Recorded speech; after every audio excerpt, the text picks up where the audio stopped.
Welcome to the Pitchin and Sippin podcast, where we talk PR trends and tips over sips and meet a wide range of incredible founders, PR pros, and members of the media. I'm Lexie Smith, a former workaholic VP of PR and marketing turned two-time entrepreneur, founder of the PR Bar Inc., business and PR coach, new mama, and self-proclaimed connoisseur of puns, pizza, and wine. I'm a huge believer that knowledge is power and kindness never goes out of style. Think of this show as a way to uplevel your business and career over happy hour. Now let's get to pitchin' and sippin'. Hi guys, it's Lex and it's Minisode time. So today I'm going to be going over some cliff notes of the Muck Rack State of PR 2023. Now, I highly encourage you to download the actual PDF. Muck Rack's team, I'm sure, put a lot of work into this, and there's a ton more details than I'm going to be going into today. But if you're someone who likes quick cliff notes, takeaways, this episode is for you. So also plug for the YouTube channel because I'm going to be sharing my screen as we go through some of this today. So let me get all techie for those watching and I'm going to share. Okay. So about this survey, Muck Rack interviewed more than 1,000 PR professionals from March through April of 2023 of this year. Now, 55% of them were in agencies. We also had 23% in-house. Then they had a selection of others from nonprofits, consultants, and governments. Okay, so the executive summary. So this is what Muck Rack felt to be as the top takeaways from this survey. 70% of PR pros expect earned media to become more difficult to secure over the next 5 years. I fall within that 70% because I have experienced it firsthand. It is getting so much more challenging, and I'm sure we'll dive into this a little bit more when we discover or review why throughout this report. LinkedIn is now the top social network for communication strategies after increasing more than 10% compared to last year, displacing Twitter. Now, interesting, because if you look at the state of journalism reports, journalists are still saying that Twitter is their preferred social media platform. So I don't have a ton of color on this stat up front, but I'm curious if PR pros are saying they're using LinkedIn as a way to connect with the public rather than just members of the media. So we'll see. Interesting to see that one.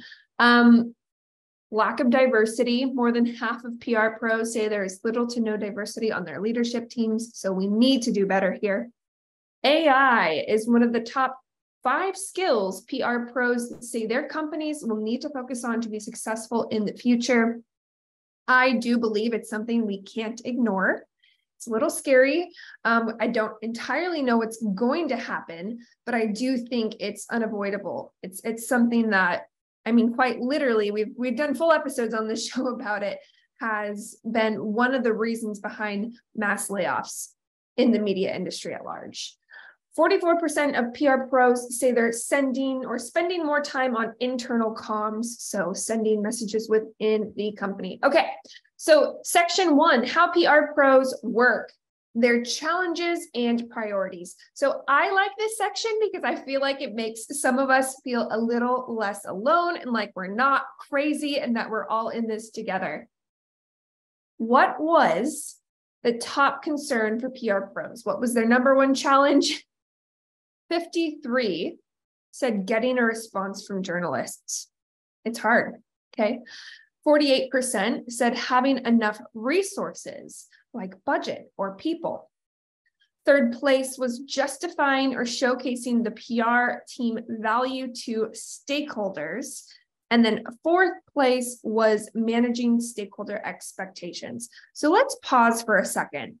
Number 1, getting responses from journalists. Now, I'm going to editorialize a little bit here. This isn't in the actual report, but what we've really seen, especially over the last year, is the volume of journalists has decreased, especially the volume of in-house journalists. Now, on the flip side, I have seen an increase in freelance journalists, but when there's less journalists and the same amount or maybe even more PR folks, then obviously there's even more crowded inboxes. So I'm not surprised to hear that this is the number one challenge. It just reaffirms how important it is to slow down, research, and customize pitches and to build relationships, right? Now, having enough resources, this is a problem that I feel like has existed from the beginning of time, right? And I don't think it's going away anytime soon. And justifying or showcasing PR team value. One of the lines I use over and over again in coaching, especially when I'm coaching someone in PR, is PR has bad PR. Ironically, right? Some people get it, some people don't. So I definitely understand why this is a top-rated challenge. Okay, so which of these functions constitutes at least 25% of your job? Select up to 4. So which of these items do you spend your time doing? Number 1, media relations. 85% voted that was at least a quarter of their day.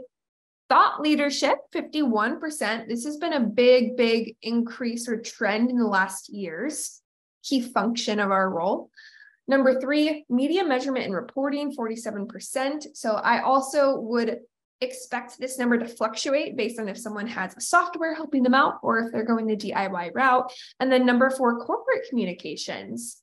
Number 5, events and activations. And it goes down from there. Again, plug to get the full report. No, Muck Rack doesn't sponsor this quite yet, but it's really interesting to see how our fellow peers are spending their time.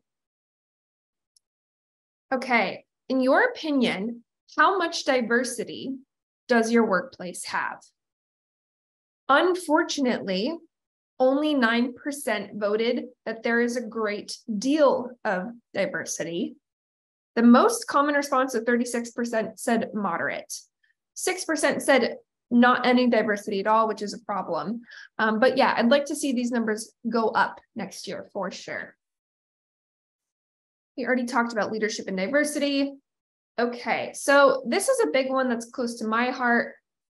How much did you work? So quick backstory, if you haven't heard my backstory, there's an episode on it. Feel free to find it. I've also been interviewed on other podcasts, but one of the main reasons I transitioned into entrepreneurship was to regain control of my own work-life balance. I'm a big fan and cheerleader for the concept of working to live, not living to work. So that being said, how much did people work? This includes meeting, outreach, writing, and responding to messages, planning, and researching. 25 to 40 hours, 41% said 25 to 40 hours, which I think is a huge win because that is a healthy amount of work, right? Now, 41 to 50 hours, which would be working overtime, was at 51%. I'd love to see this number go down next year and we have more people in that 25 to 40 hour category. For the 6% out there who are working more than 51 hours, be careful, please. Remember, you have one life, take care of yourself. Okay, let's look at how valued PR pros feel.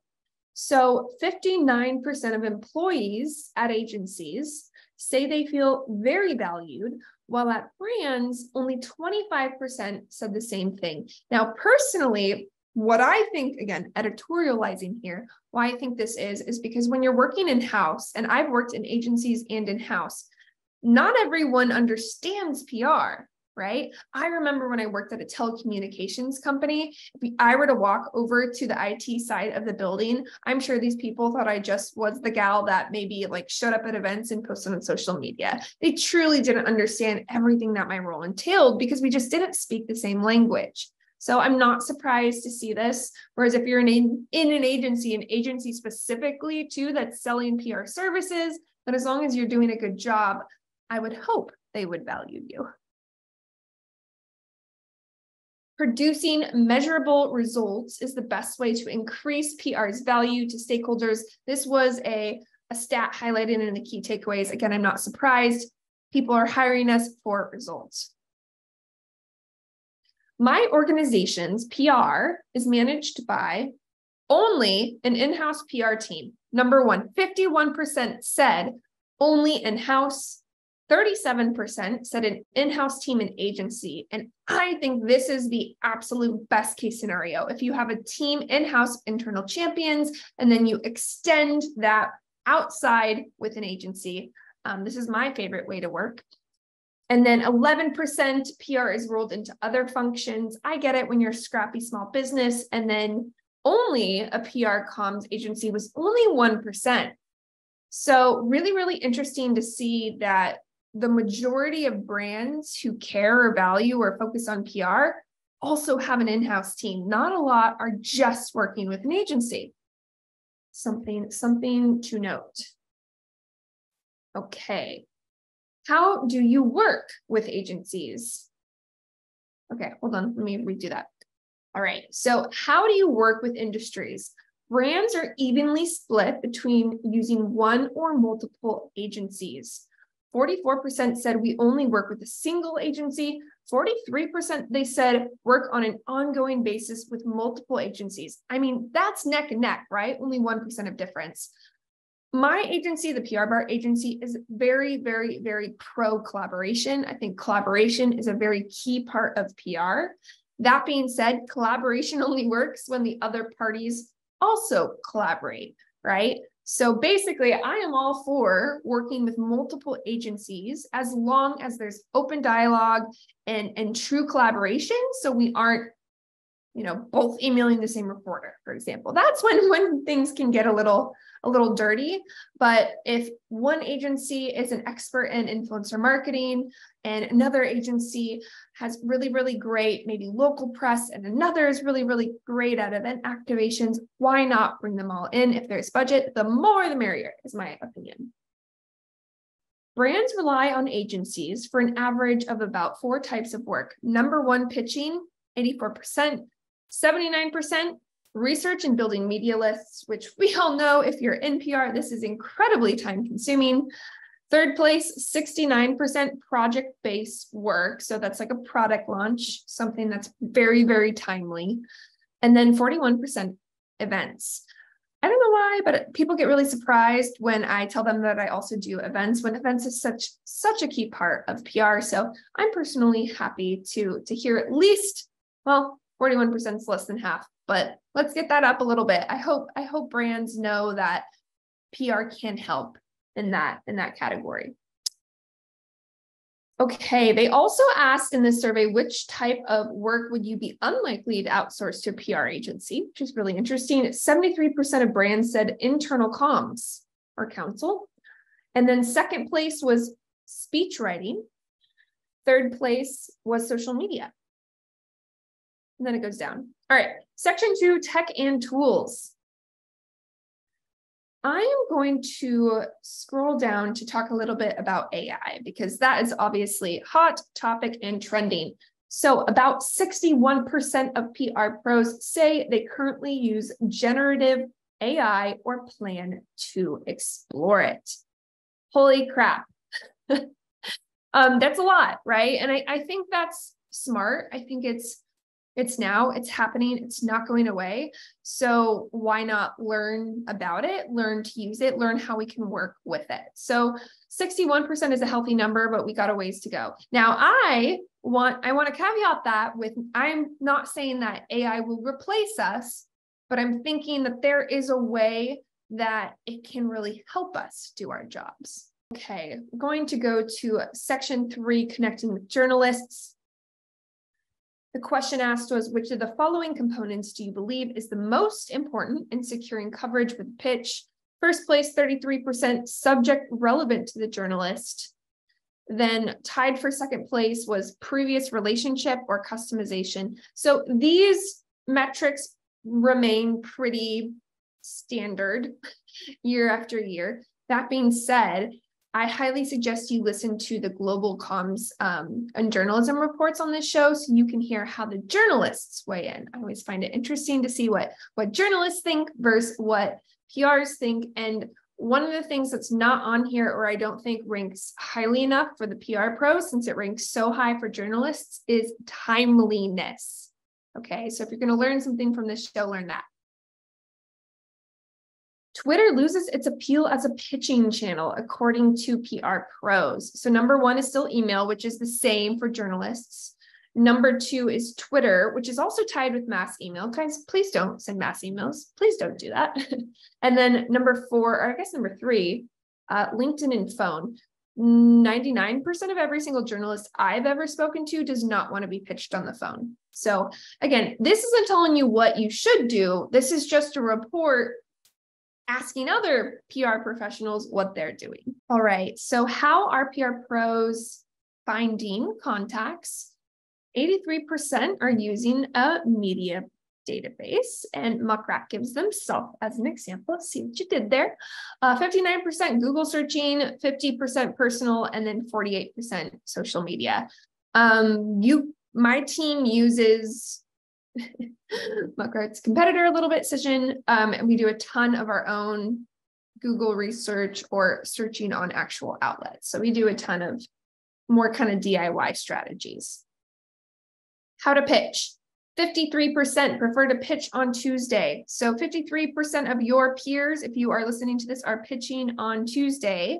So you can either ride that wave because maybe that's successful, or if you want to stand out, don't pitch on Tuesday. 81% prefer to pitch before noon. I second that. 90% prefer to pitch via one-on-one emails. Again, I second that. 92% keep their pitches under 300 words, which is advised according to the journalism state of journalism report. And 42% say one follow-up is okay. 42% say two. I usually do one unless it's really, really great, then I'll do two. Okay, social media usage. We kind of talked about where other PR pros are hanging out. They highlighted that in the key findings executive summary. What I think is more interesting is where journalists are hanging out. And guys, journalists are still hanging out on Twitter. Some are on Instagram too. That's one I've seen, but the majority on LinkedIn, at least that I've talked to, unless there's something in their bio or on their profile that says they're open to being pitched on that platform, they tend to use LinkedIn to further their own career. Again, that is just based on the feedback I have received. So take that with a grain of salt. Okay. Budget, salaries, and more. Who is your company's decision maker for spending on PR? 38% says CEO. Then it goes down from there, but we do have VPs, directors of PR and comms. I mean, how it worked for me when I was a VP of PR is I still had to have budgets approved by my CEO. I guess it also depends on size of company, 100%. Okay, let's see. Most useful metrics to measure in PR. Number one, numbers of story placed. Number two, reach or impressions. Three, the key message pull through. Or four, web impact. Reach and impressions, I think, is a nice vanity metric, especially to provide to clients.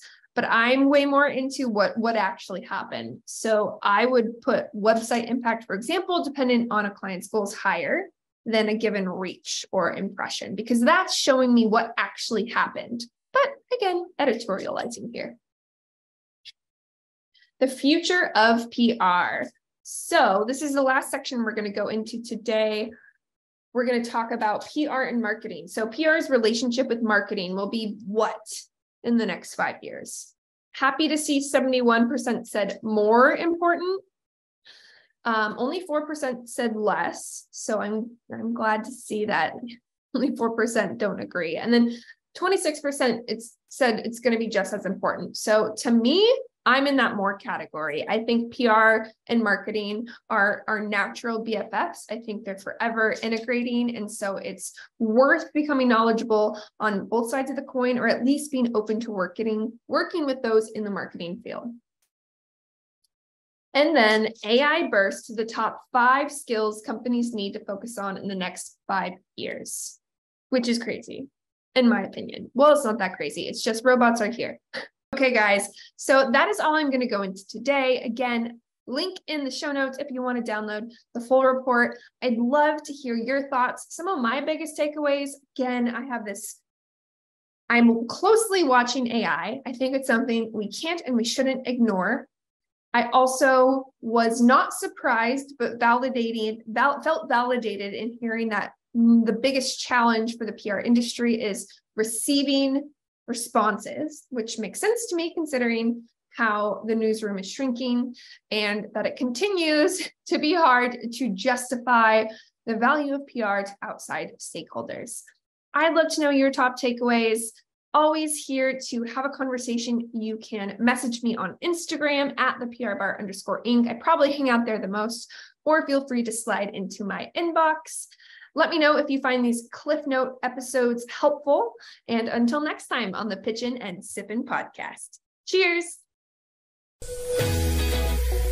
Hey guys, if you are enjoying the Pitchin and Sippin podcast, please do me a huge favor and leave a review wherever you are listening. If you want to connect with me to learn more about the PR Bar Inc., you can do so on Instagram at the _Inc., or you can check out my website at theprbarinc.com. Cheers!